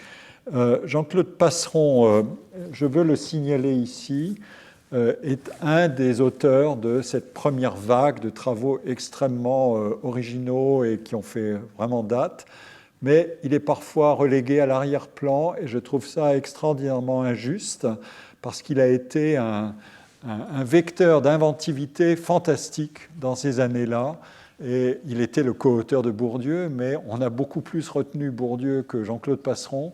Et je voudrais rendre justice aussi à Jean-Claude Passeron, qui est parmi nous toujours. Il fait partie de cette incroyable génération des années 30, née en 1930. Bourdieu est né en 30, Passeron est né en 30, Jacques Derrida est né en 1930, et il y en a beaucoup d'autres. Il y a des grands philosophes qui sont nés à ce moment-là, Jean-Claude Pariente, etc., etc. C'est une période incroyable. Et ils se sont tous connus à l'école normale. Je crois que Paul Venn aussi est né en 1930. Et Jean-Claude Passeron a publié récemment un ouvrage qui s'intitule « Un itinéraire de sociologue, trame, chaîne, bifurcation, césure », dont la presse n'a d'ailleurs pas beaucoup parlé. L'ouvrage est présenté par Jean-Louis Fabiani, dont j'ai déjà parlé, le livre contient un chapitre « Sociologie et philosophie », c'est le premier, qui est construit sur un dialogue avec Raymond de Moulin et Paul Venn. Raymond de Moulin, dont je vais reparler bientôt, et Paul Venn a été professeur ici sur une chaire d'histoire de Rome, mais son œuvre est incroyablement inventive et érudite. Il a été aussi l'auteur d'un très grand livre sur René Char, par exemple. Pour un historien de Rome, écrire sur René Char, ça vous prouve l'ampleur de ses intérêts. Le deuxième chapitre, lui, est construit sur un dialogue avec Paul Venn uniquement, qui est intitulé « Pour une phénoménologie de l'expérience esthétique ». Et je vous en recommande très vivement la lecture. Si je peux faire quelque chose avec ma position ici devant vous, c'est vous signaler aussi des lectures importantes. Et de fait, je ne sais pas si la presse, enfin je vais parler de la grande presse ou de la presse spécialisée qui est attentive aux sciences sociales, a signalé le livre de Passeron, mais si elle ne l'a pas fait, ce serait extraordinairement désolant et même à bien des égards tout à fait scandaleux. Et je mesure mes mots. Tant l'œuvre de Passeron, en solo ou en collaboration avec Bourdieu, a fait date dans l'histoire contemporaine de la sociologie. Et je pense qu'il est important de rendre justice à qui mérite qu'on lui rende justice. En tout cas, les travaux sur les arts et sur la culture qui furent produits par Bourdieu, par Passeron et leur équipe du Centre de sociologie européenne dans les années 60 ont fait date, et elles comprenaient, et les voilà, des analyses de la consommation culturelle et des liens entre capital scolaire et capital culturel. C'est le fameux grand sujet. L'éducation, le niveau d'éducation est un déterminant fondamental de l'appétit culturel et même de l'orientation de l'appétit culturel, de la consommation culturelle. Et ça a été encore vérifié dans toutes sortes d'enquêtes qui se sont succédées ensuite.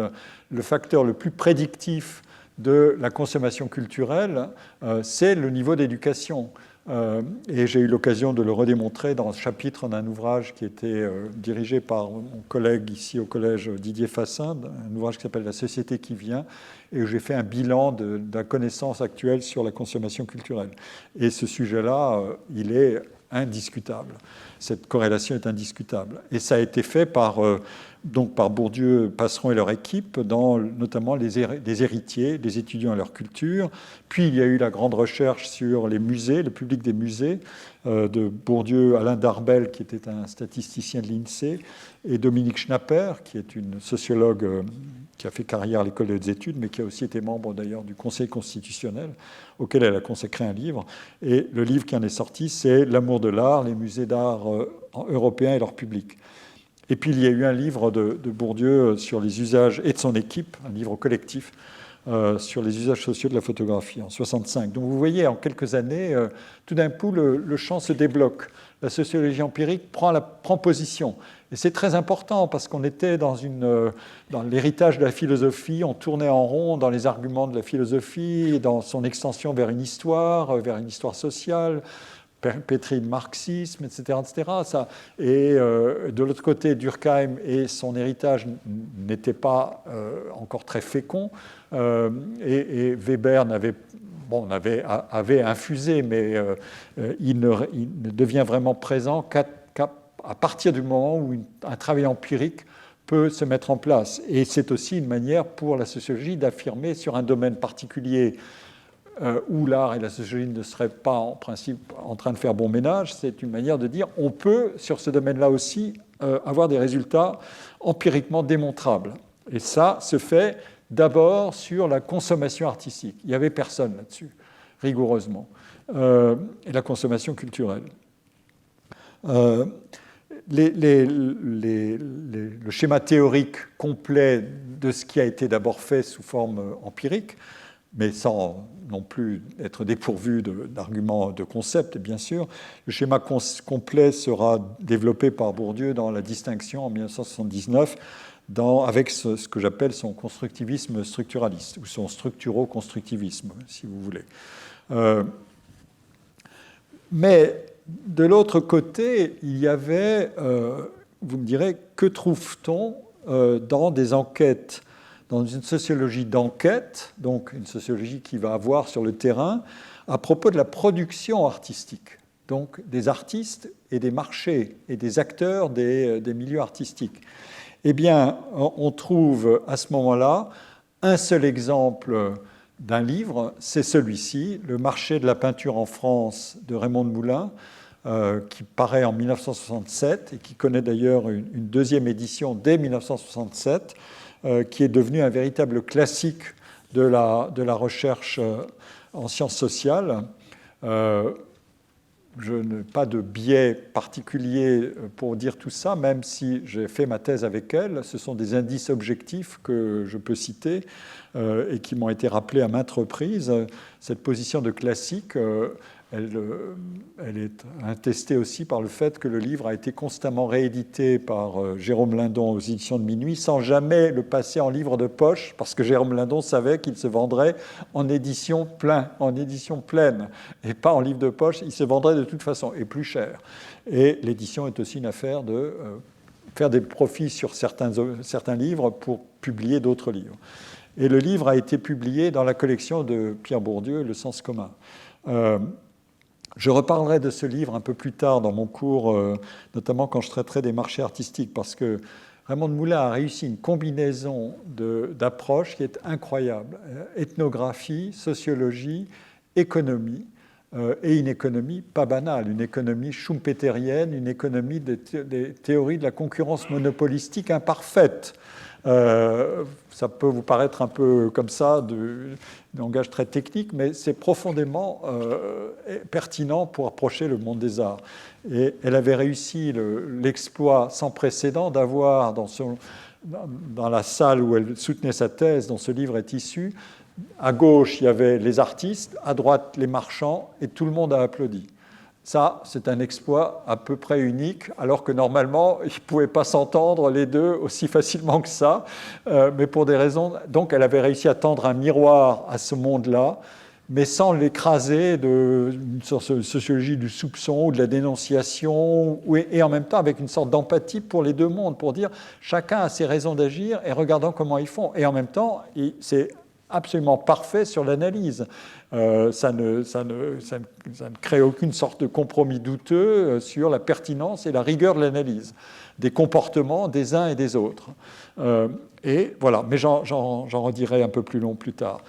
Cela dit, ça c'est en 67, et en 71, sur cette slide, je mentionne aussi un autre livre qu'a écrit Raymond de Moulin plus tard, dans une collection que j'ai d'ailleurs dirigée avec mon collègue historien d'art, Alain Méraud. Donc, ça, c'est mon goût pour m'enrichir à travers les collaborations avec d'autres disciplines, et des bons collègues aussi, ça compte. Et ce livre montre non plus simplement le fonctionnement du marché, mais aussi le rôle de la puissance publique, de l'État, et de mécanismes très différents aussi. Quel rôle jouent les musées publics et les conservateurs des musées, dans le musée d'art contemporain, dans l'accélération de la légitimation de la valeur des œuvres qui sont achetées, des œuvres contemporaines qui sont achetées, et qui, par exemple, peuvent avoir une influence sur le marché. Un des indices qui construisent le prix d'une œuvre contemporaine aujourd'hui, qu'est-ce que vaut une œuvre ? Tous les marchands ont des indices. Et un des indices, c'est est-ce que cet artiste est déjà collectionné dans des musées d'art contemporain ou pas ? Et ça dit des choses très intéressantes, évidemment. Bon, je ne vais pas développer tout de suite, mais c'est dans le cadre de mes digressions productives, j'espère, et qui débordent de midi, donc j'ai droit à une certaine liberté, si du moins je ne vous ennuie pas. Et en 71, il est ici l'article dont je vais parler tout de suite, le marché des biens symboliques. Bourdieu publie cet article, le marché des biens symboliques, dans l'année sociologique, donc cette revue dont j'ai déjà parlé. Ce texte théorise littéralement le motif weberien de l'autonomie relative des arts.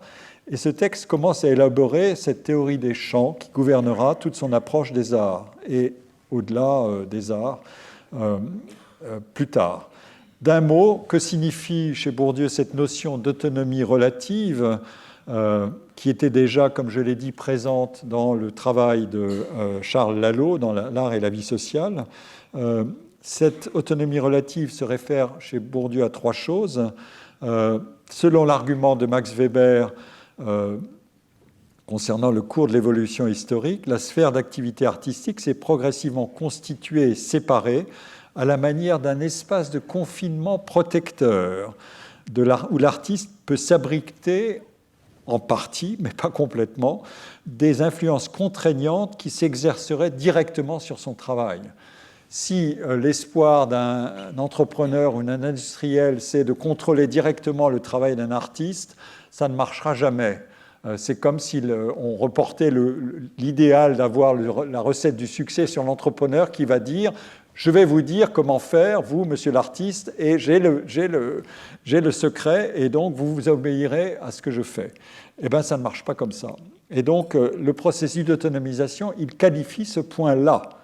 Deuxièmement, le champ dont parle Bourdieu, ou le système de relations entre les acteurs, n'est qu'une pièce de la totalité sociale. Et l'action déterminante de l'ensemble de la structure sociale et des rapports socio-économiques est, selon cette théorie, retraduite dans la logique interne du système d'activité considéré, qui est ici celui des arts. Et donc, dans ce raisonnement-là, l'artiste n'est pas séparable de toute la structure des relations qui le situent dans son champ d'activité.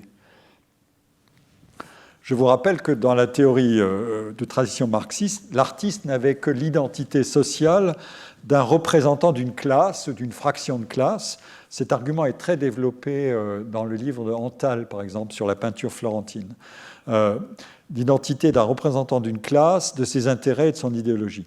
Le modèle de Bourdieu consiste en fait à réinstaller l'artiste, doté de ses caractéristiques sociales, évidemment, dans un univers d'activité parmi des pairs et des concurrents et dans le système des institutions et de tous les acteurs qui médiatisent le rapport des créateurs avec le marché et le rapport du public avec les œuvres. Ça, c'est l'ambition théorique. Et on la trouve formulée déjà, notamment dans ce système-là, à travers un couple d'arguments qui concernent les champs de production restreinte et les champs de consommation élargie ou de production élargie, c'est-à-dire le marché de production culturelle qui s'adresse à un public relativement limité et le marché qui s'adresse à un marché de masse.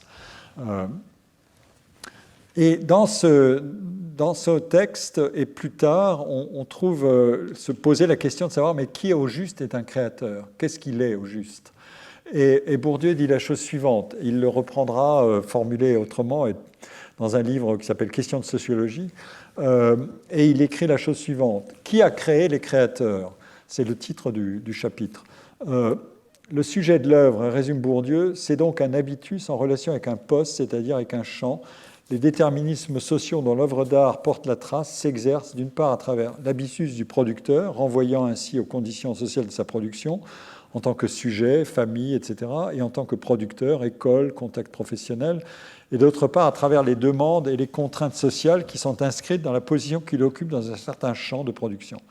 Ce qu'on appelle, on en vient à ça, ce qu'on appelle la création, c'est ici, et la rencontre entre un habitus socialement constitué et une certaine position déjà instituée ou possible dans la division du travail de production culturelle. Ainsi, le sujet de l'œuvre d'art n'est ni un artiste singulier, cause apparente, ni un groupe social, bonjour Frédéric Antal, mais le champ de production artistique dans son ensemble. C'est une idée weberienne, mais matinée de référence à la théorie des champs qui lui vient de théorie de psychologie américaine dont je n'ai pas l'occasion de parler maintenant, mais ça a été formulé théoriquement à l'époque, dans les années 40 et 50. Donc, la sociologie de Bourdieu assimile ainsi, de fait, les registres de sens et de symbolisation qui font la matière des œuvres et des choix intentionnels dans les mondes de l'art à l'expression de caractéristiques sociales des producteurs, des acteurs des champs artistiques et des consommateurs, moyennant le fait que ces caractéristiques et ces relations sont retraduites conformément à la logique de concurrence de chaque univers de production. Il appliquera le même argument dans d'autres textes. J'ai ici une très longue citation que je peux vous laisser pendant que je dis d'où elle vient, et vous pouvez en prendre une photo, mais vous pourrez la revoir sur la vidéo du cours. C'est un texte issu de la production de la croyance et de 1977 dans Actes de la recherche en sciences sociales, la revue qu'il a fondée à l'époque. Ce qui fait la réputation, ce n'est pas, comme pensent les racignacs de province, telle ou telle personne influente, telle ou telle institution, revue, hebdomadaire, académie. Ce n'est même pas l'ensemble de ce qu'on appelle parfois les personnalités du monde des arts et des lettres. C'est le champ de production comme système de relations objectives entre ses agents et ses institutions et lieu de lutte pour le monopole de pouvoir de consécration où s'engendre continuellement la valeur des œuvres et les croyances dans cette valeur.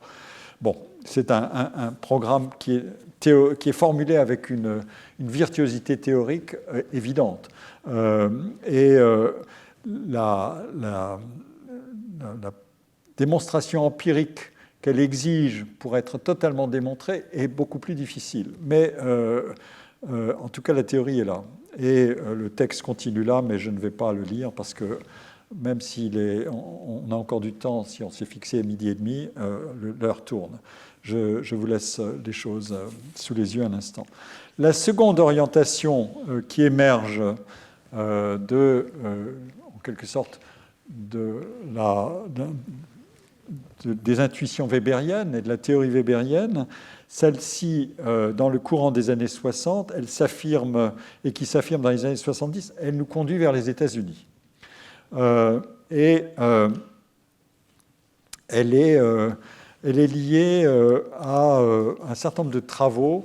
Je parlerai moins de celui-ci qui est majeur, mais j'en parlerai plutôt dans la séance numéro 3 sur les marchés de l'art. C'est un livre extraordinaire qui est certainement le premier livre d'analyse sociologique convaincant, et plus que convaincant, d'une révolution artistique, c'est-à-dire l'impressionnisme. Et c'est d'une subtilité étonnante. Et il est resté, là aussi, un très grand classique. Il a été traduit, là aussi, dans une collection cette même collection que j'ai dirigée, sous le titre que vous voyez, La carrière des peintres. Mais je ne vais pas en parler tout de suite. Ce que je veux faire, c'est rappeler ce qui se passait aux États-Unis dans les années, au début des années 60 et jusqu'aux années 70. De fait, comme en Europe, mais peut-être moins encore qu'en Europe, on n'avait pas les sociologues qui étaient déjà bien à l'œuvre. Et la sociologie était à certains égards beaucoup plus développée aux États-Unis dès les années 40 et 50 qu'en France. Les sociologues n'avaient pas consacré beaucoup d'énergie à l'étude des arts, ni au développement d'une sociologie des arts proprement dite. En tout cas, beaucoup moins qu'en Europe. Par exemple, et je suis ici les indications d'un chapitre de l'encyclopédie Encyclopedia of... attendez, il faut que je trouve le titre exact de cette encyclopédie monumentale. Moi, je ne l'ai pas, mais ça ne fait rien. C'est une encyclopédie des sciences sociales et behavioral, Social and Behavioral Sciences, International Encyclopedia of Social and Behavioral Sciences, qui est en X volumes, 15 ou je ne sais pas combien de volumes, il y a plusieurs milliers de pages, qui est paru en 2015 et à laquelle j'ai d'ailleurs contribué aussi, mais il y a un chapitre de Gladys Lang. Elle a écrit un livre avec son mari, Kurt Lang, qui est un classique aussi, qui étudie à quelles conditions la réputation artistique peut durer. Et c'est un livre très original, ça concerne les graveurs. On se dit, bon. Et puis quand on va regarder, c'est très malin. Si un artiste, si on n'a pas recensé toutes les œuvres d'un artiste, si la famille n'a pas pris soin d'avoir de la documentation sur l'artiste, etc., s'il n'a pas émergé de son vivant pour avoir une certaine notoriété, mais aussi si on n'a pas les moyens de connaître son œuvre dans le détail, eh ben, il va disparaître. C'est donc simplement, la réputation, elle ne se propage pas par elle-même. C'est plus sophistiqué que ça. Il faut un réseau d'acteurs, il faut de la matière. Van Gogh, dont je parlerai peut-être, j'espère, dans un de mes cours, sur lequel j'ai des choses à dire. Van Gogh, sa veuve, la veuve de son frère, a embarqué l'essentiel de sa production et l'a préservé, et c'est devenu... et les archives de sa correspondance. Et c'est devenu la matière du musée Van Gogh d'Amsterdam, et aussi la matière de ce qu'elle a pu vendre ensuite. Elle n'a pas tout donné au musée d'Amsterdam, mais il y a des œuvres qui ont été vendues et qui ont fait progressivement la réputation gigantesque Van Gogh, alors qu'il n'avait vendu qu'un seul tableau de son vivant. Donc, si elle n'avait pas été là, probablement l'histoire ne se serait pas du tout déroulée de la même manière. C'est fascinant de penser ces choses-là. Vraiment. Et donc, je reviens à Gladys Lang qui a écrit cet article. Elle constate donc que cette sociologie n'était pas beaucoup développée, mais qu'elle s'est progressivement imposée dans les années 60 et 70.